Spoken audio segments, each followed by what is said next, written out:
Hello, everyone. Welcome to 10-Minute English with May. And today we're going to talk about one of the 8 parts of speech, which is preposition. So, what is a preposition? Words like about, above, across, below, beneath, in, on, at, to, for, of. These are prepositions. And what do? They tell us the relationship between two objects. For example, my pen is on the table. In this case, on is my preposition, and it tells us the relative location or the relationship between pen and the table. So, what is a prepositional phrase made of? There are 3 main elements. A prepositional phrase starts with the preposition, which is the words above. In the middle, you might have something called modifiers, and these are adjective function that modify the noun or pronoun that comes at the end. So at the end of our prepositional phrase is the object of the preposition. And like I said, they're either nouns or pronouns.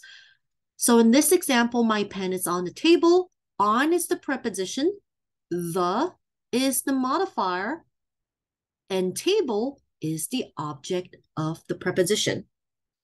So now you might wonder, why should I know my prepositional phrases?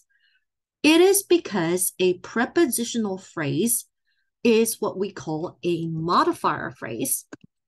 And a modifier, like adjectives and adverbs, they're simply used to modify other words. So like an adjective, a prepositional phrase can modify a noun or pronoun. And like an adverb, a prepositional phrase can modify verbs, adjectives, and other adverbs. And when you're trying to find the main idea of your sentence, which is in the subject verb, you can actually cross out the modifiers and your sentence structure will still remain intact. In other words, if you can recognize your prepositional phrase, it means you can recognize the fluff to cross out in a sentence. All right, so for example, the Johnsons have 2 daughters in Seattle. In is your preposition. Seattle is your object. In this case, there's no modifier. So you can see I've crossed out the prepositional phrase and I'm still left with a complete sentence. Johnson's is the subject, have is the verb, and daughters is the object. So let's take a look at number 1. I have scheduled all my classes except physics. Except is your preposition. Physics is the object, so again, no modifiers in this case.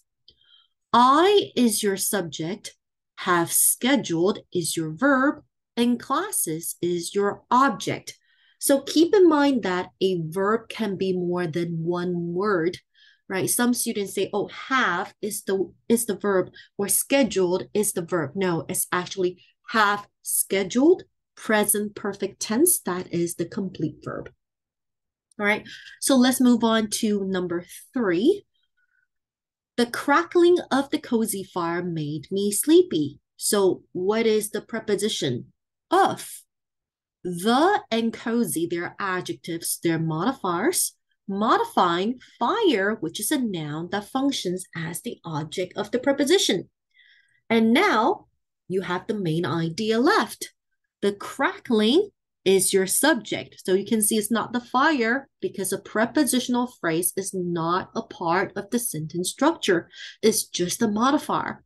And made is your verb and me is the object. And of course, sleepy is an adjective that modifies the object. We call it objective complement, but that's not important.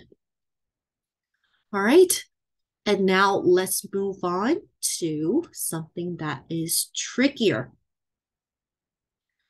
Okay, so for number 13, where is your preposition? It is between. So we can cross out between you and me. So as you can see here, it's possible to have more than one object of the preposition in a prepositional phrase. And after you've crossed this out, you know that, hey, my subject is I, think is the verb, right? And his plan is more cost-effective than ours. So I won't go deep into this point, but this is actually a noun clause that is functioning as the object of the sentence. But we'll talk more about that in the following weeks.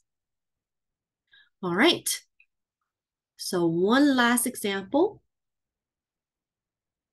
For number 21, the community action group appeared before the zoning board and requested an exemption. Where is my preposition? It is before. Now, the and zoning, they are modifying board, which is a noun that is the object of the preposition. So let's cross it out. What is your subject?